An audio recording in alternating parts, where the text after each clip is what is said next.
नमस्कार दोस्तों, एक बार फिर से आप सभी का स्वागत है। दोस्तों, आज का यह वीडियो आपके सीटेट एग्ज़ाम के लिए काफ़ी ज़्यादा इम्पोर्टेंट है, क्योंकि इस वीडियो में दोस्तों आज हम 16 दिसंबर से लेकर के 24 दिसंबर तक जितने भी प्रश्न पूछे गए हैं सीटेट एग्ज़ाम में, उन सभी प्रश्नों को देखेंगे। अगर आप लोग यह पूरा वीडियो ध्यान से देख लेते हैं तो निश्चित रूप से आप सीटेट एग्ज़ाम में बहुत ही अच्छा स्कोर करेंगे। तो आप सभी लोग इस पूरे वीडियो को ध्यान से देखिए, इससे आपको काफ़ी लाभ मिलेगा। ठीक है, तो यहाँ पे दोस्तों जितने प्रश्न लिए गए हैं ये सभी प्रश्न पूछे जा चुके हैं। 16 दिसंबर से लेकर के 24 दिसंबर के बीच में जितने एग्जाम हुए हैं उन सभी में जो प्रश्न यहाँ पूछे गए हैं उन्हीं से यह लिया गया है। तो चलिए शुरू करते हैं और सभी प्रश्नों को ध्यान से देख लेते हैं। चलिए, पहला प्रश्न आपके सामने है, कुड़ुक भाषा मुख्यतः कहाँ बोली जाती है। यह प्रश्न दोस्तों कई बार रिपीट हो चुका है, इसलिए इसको ध्यान से देखिए। देखिए दोस्तों, कुड़ुक भाषा ये जो है मुख्य रूप से झारखंड, छत्तीसगढ़ और उड़ीसा राज्यों में बोली जाती है। ठीक है, एक बात और ध्यान रखिएगा कुड़ुक भाषा के संदर्भ में कि कुड़ुक भाषा दोस्तों ये जो है ओराव जनजाति द्वारा बोली जाती है। अगर आपसे पूछा जाए कि किस जनजाति द्वारा बोली जाती है तो आप कहेंगे ओराव जनजाति द्वारा बोली जाती है। मुख्य रूप से झारखंड, छत्तीसगढ़ और उड़ीसा राज्यों में बोली जाती है। चलिए, अगला प्रश्न आपके सामने है स्लॉथ के बारे में। यह भी प्रश्न दोस्तों कई बार रिपीट हो रहा है, तो ध्यान से देख लीजिए। यह दोस्तों भालू जैसा दिखता है लेकिन भालू नहीं है। यह दिन के 17 घंटे सोता है और पेड़ पर उल्टा लटका रहता है। तो स्लॉथ के बारे में यह जानकारी याद रखिएगा, इससे प्रश्न आपको जरूर देखने को मिलेगा। अगला प्रश्न है दोस्तों, सामाजिक सांस्कृतिक सिद्धांत यह किससे संबंधित है। तो याद रखिएगा ये वाइगोत्स्की से संबंधित है। वाइगोत्स्की ने ही दोस्तों सामाजिक सांस्कृतिक सिद्धांत दिया है और बालक के विकास में समाज और संस्कृति को ये महत्वपूर्ण मानते हैं। कौन? वाइगोत्स्की। चलिए, अगला प्रश्न है, पर्यावरण की मुख्य थीम। पर्यावरण की मुख्य थीम से दोस्तों हर बार प्रश्न पूछा जा रहा है, तो इसको याद रखिएगा। भोजन, पानी, आवास, यात्रा, परिवार एवं मित्र, हम चीजें कैसे बनाते हैं, ये 6 जो है कुल मुख्य थीम है पर्यावरण की, और इनसे प्रश्न हर बार पूछा जा रहा है, तो इनको याद रखिएगा। चलिए, अगला प्रश्न देखते हैं, संज्ञानात्मक विकास का सिद्धांत किसने दिया है। यह प्रश्न पूछा गया है, तो पियाजे ने दिया है। दोस्तों, संज्ञानात्मक विकास का सिद्धांत पियाजे ने दिया है। संज्ञानात्मक विकास के 4 चरण बांटे हैं पियाजे ने। कौन कौन से चरण है दोस्तों? पहला है संवेदीगामक अवस्था, दूसरा है पूर्व संक्रियात्मक अवस्था, तीसरा है मूर्त संक्रियात्मक अवस्था, चौथा है औपचारिक संक्रियात्मक अवस्था। तो ये 4 चरण हैं संज्ञानात्मक विकास के, इसे जो है पियाजे ने दिया है। चलिए, अगला प्रश्न है, सृजनात्मकता का संबंध है। यह भी प्रश्न पूछा गया है दोस्तों, तो सृजनात्मकता का संबंध अपसारी चिंतन से है, इसको याद रखिएगा आप लोग। चलिए, अगला प्रश्न है, एनसीएफ 2005 किस पर बल देता है। यह भी प्रश्न पूछा गया है, तो इसको याद रखिएगा। ये जो है बाल केंद्रित शिक्षा पर बल देता है दोस्तों एनसीएफ 2005। ठीक है, आगे बढ़ते हैं। अगला प्रश्न है, भाषा अर्जन का संबंध किससे है। चौमस्की से संबंध है, इसको याद रखिएगा। इनसे भी प्रश्न कई बार पूछा गया है और रिपीट भी हुआ है, इसलिए आप लोग इनको ध्यान से देख लीजिए। तो भाषा अर्जन का संबंध है किससे है? ये चौमस्की से है। अगला प्रश्न है, फाख्ता पक्षी अपना घोंसला बनाता है। यह भी प्रश्न दोस्तों पूछा गया है, तो ध्यान से देख लीजिए। कैक्टस के पौधों के बीच अपना घोंसला बनाते हैं। फाख्ता पक्षी कहाँ घोंसला बनाते हैं? कैक्टस के पौधों के बीच अपना घोंसला बनाते हैं। यह भी प्रश्न पूछा गया है। अगला प्रश्न है, पढ़ने की अक्षमता से संबंधित है। क्या संबंधित है? तो डिसलेक्सिया संबंधित है दोस्तों। डिसलेक्सिया से जो बच्चे पीड़ित होते हैं वो जो है पढ़ने में सक्षम नहीं होते हैं। ठीक है, पढ़ने में उन्हें कठिनाई होती है, तो इसको भी ध्यान रखिएगा। यह भी प्रश्न पूछा गया है और रिपीट भी हो रहा है। ठीक है, बुद्धि के द्विकारक सिद्धांत से प्रश्न पूछा गया है, तो ध्यान रखिएगा स्पीयरमैन ने दिया है। बुद्धि के द्विकारक सिद्धांत कौन दिया है? स्पीयरमैन ने दिया है। सतत आकलन का उद्देश्य पूछा गया है। अगला प्रश्न है, तो सतत आकलन का उद्देश्य क्या होता है दोस्तों? इसको याद रखिएगा, शिक्षण प्रक्रिया में सुधार करना, ये जो है सतत आकलन का उद्देश्य होता है। अगला प्रश्न पूछा गया है आपसे, बालक का विकास प्रभावित होता है। कैसे प्रभावित होता है? तो आप कहेंगे आनुवंशिकता तथा वातावरण दोनों से प्रभावित होता है, किसी एक से नहीं दोस्तों। ना तो केवल आनुवंशिकता से, ना ही केवल वातावरण से, दोनों से प्रभावित होता है, आनुवंशिकता से भी और वातावरण से भी। ठीक है, अगला प्रश्न पूछा गया है दोस्तों, आवश्यकता का पदानुक्रम सिद्धांत किसने दिया था। तो ध्यान रखिएगा, आवश्यकता का पदानुक्रम सिद्धांत दोस्तों मोसले ने दिया था, इसको याद रखिएगा। नेक्स्ट प्रश्न है, डाउन्स ब्लॉक का प्रयोग होता है, किस लिए इसका प्रयोग होता है दोस्तों? यह प्रश्न पूछा गया था, तो जोड़ की क्रिया करने के लिए या घटाव की क्रिया करने के लिए इसका प्रयोग किया जाता है। चलिए अगला प्रश्न है, घड़ी की सुई में 6 बजे से 3 बजे तक कितने डिग्री का कोण बनेगा? तो घड़ी की सुई से भी प्रश्न आया है, 6 से 3 बजे तक 270 डिग्री का कोण बनेगा, इसको भी याद रखिएगा। तो इस टाइप के प्रश्नों को आप लोग तैयार करके जाइएगा। अगला प्रश्न है, बीज किसमें पाए जाते हैं? यह प्रश्न पूछा गया है, तो ध्यान रखिएगा टमाटर, भिंडी और खीरा में बीज पाए जाते हैं। ठीक है। अगला प्रश्न दोस्तों घरों से संबंधित पूछा गया था, तो इसको भी आप लोग ध्यान से देख लीजिए। देखिए दोस्तों, असम में कैसे घर पाए जाते हैं यह पूछा गया था, तो ध्यान रखिएगा बांस के खंभों पर बने ऊंचे घर होते हैं असम में। ठीक है। और जम्मू कश्मीर में कैसे घर होते हैं दोस्तों, इनसे भी पूछा गया है, तो पत्थर या लकड़ी से बने घर होते हैं जम्मू कश्मीर में, तो इसको भी ध्यान से देख लीजिए। और लद्दाख की बात करते हैं तो पत्थर के बने घर, फर्श व छतें लकड़ी की बनी होती है। अगला है, मनाली में कैसा घर होता है? तो मनाली में दोस्तों पत्थर और लकड़ी के बने ढालू वाले छत होते हैं। चलिए अगला प्रश्न देखते हैं, राजस्थान से संबंधित भी प्रश्न पूछा गया है दोस्तों, तो मिट्टी के बने घर जिनकी छतें कटीली झाड़ियों में छाई होती हैं, ये जो है राजस्थान से संबंधित है। चलिए अगला प्रश्न देखते हैं, ध्यान से आप लोग सभी प्रश्नों को देखिए। ये सभी प्रश्न दोस्तों सीटेट एग्जाम में पूछे गए हैं, 16 से लेकर के 24 दिसंबर के बीच के ये सभी प्रश्न हैं। गणितीय तर्कना का सूचक है, यह भी प्रश्न पूछा गया है, तो ध्यान रखिएगा गणितीय तर्कना का सूचक क्या है दोस्तों? तर्क संगतता की क्षमता इसका सूचक है। अगला प्रश्न है दोस्तों, जड़ों का समूह, यह कई बार रिपीट हो चुका है, तो ध्यान रखिएगा मूली, गाजर, चुकंदर ये सभी दोस्तों जड़ों के समूह हैं। ठीक है, यह भी प्रश्न पूछा गया है, तो ध्यान से आप लोग देख लीजिए। अगला है, पर्यावरण की थीम से रिपीट हुआ है, इसके पहले हम 6 मुख्य थीम होते हैं उनको हम बता चुके हैं, तो यह प्रश्न कई बार रिपीट हो रहा है। चलिए अगला प्रश्न देखते हैं, बच्चे पर्यावरण अध्ययन सबसे अच्छी तरह से कैसे सीख सकते हैं? यह प्रश्न पूछा गया है, तो ध्यान रखिएगा भ्रमण के माध्यम से सीख सकते हैं। बच्चे पर्यावरण अध्ययन सबसे अच्छी तरह से भ्रमण के माध्यम से सीख सकते हैं, इसको ध्यान रखिएगा। उबला हुआ टैपियोका कहाँ के लोग खाना पसंद करते हैं? यह प्रश्न पूछा गया है, रिपीट हो रहा है, तो ध्यान रखिएगा केरल के लोग खाना पसंद करते हैं। अगला प्रश्न है दोस्तों, वान हेले किससे संबंधित है? यह प्रश्न पूछा गया था, तो ध्यान रखिएगा ये ज्यामितीय चिंतन से संबंधित है वान हेले। चलिए नेक्स्ट प्रश्न देखते हैं, मच्छरों से फैलने वाली बीमारी कौन कौन सी होती है? तो ध्यान रखिएगा यह भी रिपीटेड है दोस्तों, डेंगू, चिकनगुनिया और मलेरिया ये सभी रोग दोस्तों मच्छरों से फैलते हैं। चलिए अगला प्रश्न है, चिंतन में शामिल है, चिंतन में क्या शामिल है दोस्तों? तो ध्यान रखिएगा संकल्पना, भाषा कल्पना ये सभी जो है चिंतन में शामिल होते हैं। लौह तत्व प्रचुर मात्रा में पाया जाता है, किसमें पाया जाता है यह पूछा गया था, तो ध्यान रखिएगा दोस्तों आंवला, गुड़ और पालक में लौह तत्व प्रचुर मात्रा में पाया जाता है, तो इसको भी ध्यान में रखिएगा। अगला प्रश्न दोस्तों पूछा गया है, मनुष्य के समान किसकी आंखें होती हैं? यह भी प्रश्न पूछा गया है, तो ध्यान रखिएगा उल्लू की आंखें दोस्तों मनुष्य के समान होती हैं, और उल्लू जो है दोस्तों ये अपनी गर्दन सबसे ज्यादा पीछे तक घुमा सकता है। ठीक है, तो यह भी तथ्य याद रखिएगा, उल्लू अपनी गर्दन सर्वाधिक पीछे तक घुमा सकता है। अगला प्रश्न पूछा गया है दोस्तों महात्मा गांधी की दांडी यात्रा से, तो ध्यान रखिएगा 12 मार्च 1930 को जो है दांडी यात्रा शुरू की गई थी, साबरमती आश्रम से शुरू किया गया था, तो महात्मा गांधी से भी प्रश्न पूछा गया था, तो इसको भी आप लोग ध्यान से देख लीजिए। अगला प्रश्न देखते हैं, गुजरात के निकटवर्ती राज्यों से प्रश्न पूछा गया है दोस्तों, तो गुजरात के निकटवर्ती राज्य कौन कौन से हैं? मध्य प्रदेश, महाराष्ट्र, राजस्थान, ये जो है गुजरात के निकटवर्ती राज्य हैं दोस्तों, इसको ध्यान में रखिएगा।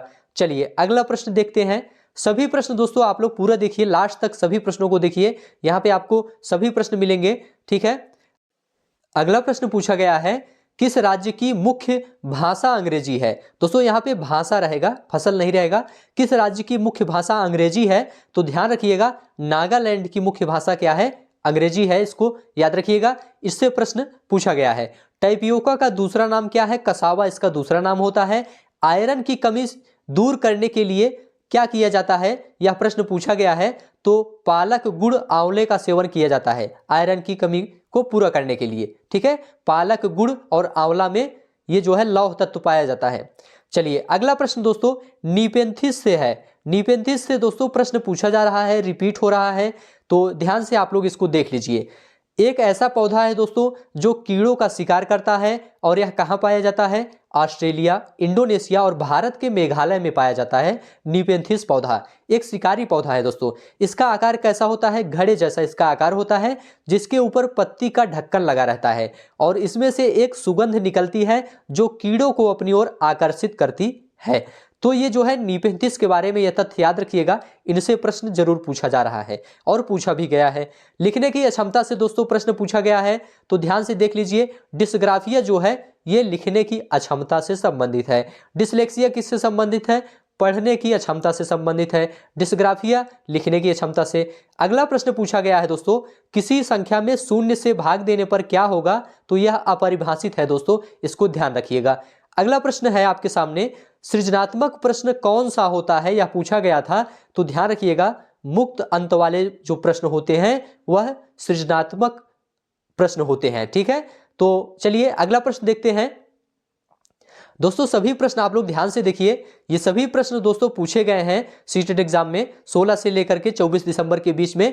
पूरा वीडियो दोस्तों अगर आप लोग देख कर जाते हैं तो इससे आपको काफी ज्यादा लाभ मिलेगा। सीटेट एग्जाम में आप बहुत ही अच्छा स्कोर करेंगे। अगला प्रश्न दोस्तों पोर्टफोलियो से पूछा गया था, तो ध्यान रखिएगा छात्र की उपलब्धियों व कमियों की जानकारी किसमें रहती है? दोस्तों पोर्टफोलियो में रहती है। तो ये जो है इसे भी आप लोग ध्यान में रखिएगा। हाथी से संबंधित प्रश्न पूछा गया था दोस्तों, तो हाथी से संबंधित प्रश्न ध्यान रखिएगा। सबसे बड़ी मादा हाथी जो है झुंड की सरदार होती है। हाथियों के बारे में यह तथ्य याद रखिएगा। एक वयस्क हाथी दोस्तों 100 केजी पत्ते व टहनियाँ खा सकता है, इसको भी याद रखिएगा हाथियों के बारे में। और नर हाथी जो होता है दोस्तों ये 14 वर्ष से लेकर के 15 वर्ष की आयु में अपना झुंड क्या करता है? छोड़ देता है। ठीक है, तो हाथी के बारे में यह जो है तथ्य याद रखिएगा। चलिए अगला प्रश्न देखते हैं। अगला प्रश्न है दोस्तों पियाजे से संबंधित, पियाजे के स्कीमा से संबंधित प्रश्न पूछा गया था। स्कीमा ये जो किससे संबंधित है? तो बताइएगा आप लोग कि पियाजे की अवधारणा से संबंधित है। देखिए, बालक पहले से मस्तिष्क में उपस्थित चीजों का उपयोग करके किसी विषय वस्तु के प्रति एक धारणा बनाता है, तो उसे क्या कहते हैं? स्कीमा कहते हैं। यह प्रश्न पूछा गया है दोस्तों इनके बारे में, स्कीमा के बारे में, तो इसको आप लोग ध्यान में रखिएगा। अगला प्रश्न है पियाजे के आत्मसातीकरण से जो है प्रश्न पूछा गया है, तो ध्यान रखिएगा पुरानी जानकारी में नई जानकारी शामिल करना क्या कहलाता है? आत्मसातीकरण कहलाता है। चलिए अगला प्रश्न देखते हैं। वाइगोत्स्की से संबंधित है दोस्तों, निजी वार्ता से संबंधित पूछा गया है। तो निजी वार्ता किसे कहते हैं? बच्चों का स्वयं से बात करना क्या कहलाता है दोस्तों? निजी वार्ता कहलाता है, इसको ध्यान रखिएगा। अगला प्रश्न पूछा गया है दोस्तों, इंपॉर्टेंट प्रश्न है, रिपीट हो रहा है, इसको ध्यान रखिएगा। सामाजिकरण का द्वितीय कारक क्या होता है? तो विद्यालय होता है दोस्तों, मीडिया होता है और विद्यालय होता है, ये सभी जो है द्वितीय कारक माने जाते हैं। और सामाजिकरण का प्रथम एजेंसी, यह भी प्रश्न पूछा गया है, तो परिवार जो होता है दोस्तों ये सामाजिकरण का प्रथम एजेंसी माना जाता है। परिवार के साथ साथ पास पड़ोस के लोग जो होते हैं वह भी जो है प्रथम कारक माने जाते हैं। ठीक है, सामाजिकरण का। चलिए अगला देखते हैं, अगला प्रश्न क्या है? अगला प्रश्न है प्राथमिक स्तर पर बच्चे को किस भाषा में पढ़ाना चाहिए? यह प्रश्न पूछा गया था, तो इसको ध्यान रखिएगा दोस्तों। प्राथमिक स्तर पर बच्चे को मातृभाषा में शिक्षा देनी चाहिए, मातृभाषा में उसे पढ़ाना चाहिए। अगला प्रश्न दोस्तों पूछा गया है अमूर्त चिंतन से प्रश्न पूछा गया है, तो ये जो है औपचारिक संक्रियात्मक अवस्था में से संबंधित है दोस्तों। औपचारिक संक्रियात्मक अवस्था में जो बच्चे होते हैं दोस्तों वे क्या करते हैं? वे अमूर्त चिंतन करना प्रारंभ कर देते हैं। दोस्तों ये संज्ञानात्मक विकास की चौथी अवस्था है। कौन सी? चौथी अवस्था है औपचारिक संक्रियात्मक अवस्था। इसका जो समय है वह है 11 से लेकर के 15 वर्ष। ठीक है, चलिए अगला प्रश्न देखते हैं। अगला प्रश्न दोस्तों प्रतिदर्श सिद्धांत से पूछा गया है, तो इसको ध्यान रखिएगा।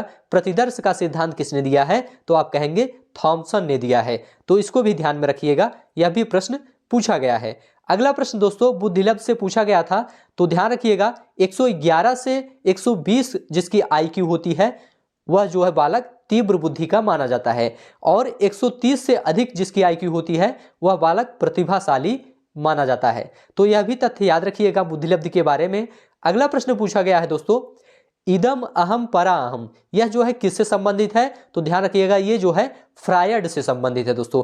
और दूसरा प्रश्न पूछा गया था इसके साथ में, मनोविश्लेषण सिद्धांत किसने दिया है? तो आप कहेंगे फ्रायड ने दिया है। मनोविश्लेषण सिद्धांत दोस्तों फ्रायड ने दिया है। तो दोस्तों सभी प्रश्नों को आप लोग ध्यान से देखते चलिए, पूरा देख लेते हैं वीडियो आप लोग, तो इससे आपको काफी लाभ मिलेगा। अगला प्रश्न है दोस्तों, मधुबनी चित्रकला से प्रश्न पूछा गया है। तो मधुबनी चित्रकला दोस्तों ये बिहार से संबंधित है, ठीक है, तो इसको भी ध्यान रखिएगा। पोचमपल्ली से प्रश्न पूछा गया है। पोचमपल्ली दोस्तों आंध्र प्रदेश में है, लेकिन वर्तमान में ये जो है तेलंगाना में है, ठीक है, पहले आंध्र प्रदेश में था और वर्तमान में कहाँ है? तेलंगाना में है। पोचमपल्ली में क्या किया जाता है? बुनाई का काम किया जाता है, इसको ध्यान रखिएगा। चलिए अगला प्रश्न देखते हैं, मनुष्य से 4 गुना तेज देख पाते हैं। तो बाज, चील और गिद्ध ये जो होते हैं मनुष्य से 4 गुना तेज देख सकते हैं। अगला प्रश्न पूछा गया है, गार्डनर का बहुभुज सिद्धांत से पूछा गया है दोस्तों, तो इसको भी ध्यान रखिएगा, गार्डनर का बहुभुज सिद्धांत, ठीक है, इससे भी प्रश्न पूछा गया है, इसलिए आप लोग इसको तैयार करके जाइएगा। गोवा का खाना, इससे प्रश्न पूछा गया है कि गोवा में क्या खाना पसंद करते हैं लोग? तो ध्यान रखिएगा, नारियल के तेल में बनी समुद्र की मछली खाना पसंद करते हैं। चलिए अगला प्रश्न पूछा गया है, केरल से संबंधित है, केरल के लोग क्या पसंद करते हैं दोस्तों? इससे भी प्रश्न पूछा गया है, रिपीट हो रहा है। किसी भी करी के साथ उबला हुआ टैपियोका खाना पसंद करते हैं, कहाँ के लोग? केरल के लोग। चलिए अगला प्रश्न है, हांगकांग के लोग क्या खाना पसंद करते हैं? तो ध्यान रखिएगा, पकाया हुआ सांप खाना पसंद करते हैं। कश्मीर के लोग क्या खाना पसंद करते हैं? सरसों के तेल में बनी समुद्र की मछली खाना पसंद करते हैं। चलिए अगला प्रश्न देखते हैं। अगला प्रश्न पूछा गया है, समावेशी कक्षा में शिक्षक की सबसे महत्वपूर्ण भूमिका क्या होती है? तो ध्यान रखिएगा, समावेशी कक्षा में शिक्षक की महत्वपूर्ण भूमिका होती है कि प्रत्येक बच्चे को सीखने का अवसर प्रदान करना, ठीक है, शिक्षक की जो भूमिका होती है वह क्या होती है? प्रत्येक बच्चे को सीखने का अवसर प्रदान करना, ये जो है समावेशी कक्षा में शिक्षक की महत्वपूर्ण भूमिका होती है। तो यह भी प्रश्न पूछा गया था। अगला प्रश्न है दोस्तों, कलमकारी छापे किस राज्य में हैं? यह पूछा गया है आपसे। तो कलमकारी छापे दोस्तों ये जो है आंध्र प्रदेश राज्य में है। कहां पे है? आंध्र प्रदेश राज्य से संबंधित है। अगला प्रश्न है, मूल्यांकन का उद्देश्य क्या होता है? तो ध्यान रखिएगा दोस्तों, शिक्षण अधिगम में सुधार करना, यह किसका उद्देश्य होता है दोस्तों? मूल्यांकन का उद्देश्य होता है। तो सभी प्रश्न दोस्तों ध्यान से आप लोग देखते चलिए, ये सभी प्रश्न पूछे गए हैं, इसलिए जो है आप लोग इनको जरूर ध्यान से देखिए, इससे आपको काफी मदद मिलेगा। अगला प्रश्न पूछा गया है, बुद्धि का तरल सिद्धांत किसने दिया था? तो ध्यान रखिएगा, कैटेल ने दिया था। किसने दिया था? कैटेल ने दिया था। नेक्स्ट प्रश्न पूछा गया है, प्रतिभाशाली बच्चे के बारे में पूछा गया है। तो ध्यान रखिएगा, प्रतिभाशाली बच्चे की निष्पादन क्षमता दोस्तों क्या कैसी होती है? अच्छी होती है। तो इसके बारे में जो है यह चीज ध्यान रखिएगा। बाल केंद्रित शिक्षा के बारे में पूछा गया है। तो बाल केंद्रित शिक्षा में बच्चे सामान्यतः क्या करते हैं? स्वयं से या समूह में सीखते हैं। बाल केंद्रित शिक्षा में बच्चे स्वयं से सीखते हैं या फिर समूह में सीखते हैं। तो यह भी प्रश्न पूछा गया था, तो इसको भी ध्यान में रखिएगा। अगला प्रश्न दोस्तों पूछा गया था, घाना नेशनल पार्क कहाँ है या किस राज्य से संबंधित है? तो ये जो है राजस्थान में है दोस्तों, राजस्थान राज्य से संबंधित है। यह भी प्रश्न पूछा गया है, तो दोस्तों इसको भी ध्यान में रखिएगा। अगला प्रश्न है, फूलों की घाटी कहाँ अवस्थित है? यह प्रश्न पूछा गया था, तो उत्तराखंड राज्य में अवस्थित है दोस्तों, इसको भी ध्यान रखिएगा। अगला प्रश्न है आपके सामने, वर्ली पेंटिंग यह जो है किस राज्य से संबंधित है, कहां पर की जाती है? तो आप कहेंगे महाराष्ट्र में की जाती है, ठीक है, महाराष्ट्र से संबंधित है वर्ली पेंटिंग। चलिए अगला प्रश्न देखेंगे, सभी प्रश्न ध्यान से देखिए आप लोग। झूम खेती ये जो है कहां पर की जाती है दोस्तों? तो ध्यान रखिएगा, यह रिपीटेड प्रश्न है दोस्तों, कई बार पूछा गया है। झूम खेती दोस्तों भारत के पूर्वोत्तर राज्यों में की जाती है, जैसे मेघालय या मिजोरम में, ठीक है। चलिए अगला प्रश्न है दोस्तों, पट्टा चित्रकारी किस राज्य से संबंधित है? तो ध्यान रखिएगा, पट्टा चित्रकारी आपका उड़ीसा राज्य से संबंधित है। चलिए अगला प्रश्न देखेंगे, कर्क रेखा किन राज्यों से होकर गुजरती है? यह भी प्रश्न दोस्तों पूछा गया है, तो इसे भी आप लोग ध्यान से देख लीजिए। कुल 8 राज्यों से होकर गुजरती है दोस्तों। कौन कौन से? गुजरात, राजस्थान, मध्य प्रदेश, छत्तीसगढ़, झारखंड, पश्चिम बंगाल, त्रिपुरा और मिजोरम राज्यों से होकर गुजरती है कर्क रेखा, ठीक है, तो इसे भी आप लोग ध्यान में रखिएगा। अगला प्रश्न है, झारखंड की मुख्य फसल, यह पूछा गया था कि झारखंड की मुख्य फसल क्या होती है, तो आप कहेंगे चावल होती है। अगला प्रश्न है, ग्रेगर जॉन मेंडल ने किस पौधे पर प्रयोग किया था? तो यह भी प्रश्न पूछा गया है दोस्तों, ध्यान रखिएगा, इन्होंने मटर पर प्रयोग किया था। ठीक है, किस पर किया था? मटर पर इन्होंने प्रयोग किया था। अगला प्रश्न है, जिम कॉर्बेट नेशनल पार्क, यह भी पूछा गया था, जिम कॉर्बेट नेशनल पार्क कहां स्थित है? तो ध्यान रखिएगा, ये जो है उत्तराखंड राज्य में स्थित है। ठीक है, इसको भी आप लोग ध्यान से देख लीजिए। चलिए अगला है, मधुमक्खी का छत्ता, इसके बारे में प्रश्न पूछा गया है दोस्तों, ध्यान रखिएगा, रानी मधुमक्खी जो होती है वह अंडे देती है। मधुमक्खी के छत्ते में कौन अंडा देता है? रानी मधुमक्खी अंडे देती है। और कब देती है? अक्टूबर से दिसंबर महीने में। चलिए अगला प्रश्न देखेंगे, अरब सागर के किनारे कौन कौन से राज्य स्थित हैं? यह प्रश्न पूछा गया है, तो ध्यान रखिएगा, कर्नाटक, केरल, गुजरात, ये सभी राज्य दोस्तों अरब सागर के किनारे स्थित हैं। अगला प्रश्न है दोस्तों, मधुबनी के बारे में पूछा गया है। मधुबनी दोस्तों ये चित्रकारी के लिए प्रसिद्ध है और ये किस राज्य में है? बिहार में है। तो मधुबनी जो है दोस्तों ये बिहार में स्थित है। बाला का पूर्ण रूप पूछा गया था दोस्तों, ध्यान रखिएगा, बाला का पूर्ण रूप होता है बिल्डिंग एज लर्निंग एड। ठीक है, अधिगम सहायक के रूप में बिल्डिंग, यह जो है इसका फुल फॉर्म होता है और हिंदी में नाम होता है अधिगम सहायक के रूप में बिल्डिंग। अगला प्रश्न देखेंगे, तो इसको आप लोग ध्यान में रखिएगा, यह प्रश्न पूछा गया था, रेशम कीट के बारे में प्रश्न पूछा गया है। तो रेशम कीट के बारे में ध्यान रखिएगा, कई किलोमीटर दूर से अपनी मादा को पहचान लेता है रेशम कीट। अगला प्रश्न डिस्कैलकुलिया से संबंधित है। डिस्कैलकुलिया किससे संबंधित है दोस्तों? ध्यान रखिएगा, ये जो है गणना संबंधी विकार से संबंधित है। क्या? डिस्कैलकुलिया। अगला प्रश्न पूछा गया है, रचनात्मक आकलन का संबंध किससे है? तो आप कहेंगे खुले अंत वाले प्रश्नों से है रचनात्मक आकलन का संबंध। चलिए अगला प्रश्न देखेंगे, बंगाल की खाड़ी में गिरने वाली नदियां कौन कौन सी हैं? तो ध्यान रखिएगा, महानदी, कावेरी, दामोदर और भी कई नदियां हैं, तो इन्हें भी आप लोग ध्यान में रखिएगा। बंगाल की खाड़ी में गिरने वाली ये नदियां हैं महानदी, कावेरी और दामोदर। स्कैप फोल्डिंग से प्रश्न पूछा गया था, तो इसके बारे में ध्यान रखिएगा दोस्तों, बच्चों को सहयोग प्रदान करना क्या कहलाता है? स्कैप फोल्डिंग कहलाता है। ठीक है, डिसलेक्सिया से पूछा गया है, आप लोग जानते हैं ये पठन विकार से संबंधित है। अगला प्रश्न देखते हैं, रक्षाबंधन त्योहार कब मनाया जाता है दोस्तों? तो पूर्णिमा को मनाया जाता है, इसको ध्यान रखिएगा, यह भी प्रश्न पूछा गया था रक्षाबंधन के त्योहार से संबंधित। अगला प्रश्न पूछा गया है, पर्वत का पर्यायवाची क्या होता है? तो पहाड़, गिरी और नग, ये सभी जो है पर्वत के पर्यायवाची शब्द हैं, यह भी प्रश्न पूछा गया था। अगला प्रश्न है दोस्तों, प्रभावी शिक्षण में महत्वपूर्ण है, क्या महत्वपूर्ण है प्रभावी शिक्षण में? ध्यान रखिएगा, छात्र से संवाद करना, यह जो है प्रभावी शिक्षण में महत्वपूर्ण होता है। अगला प्रश्न पूछा गया है, कन्नौज किस लिए प्रसिद्ध है दोस्तों? तो ध्यान रखिएगा, कन्नौज जो है इत्र के लिए प्रसिद्ध है।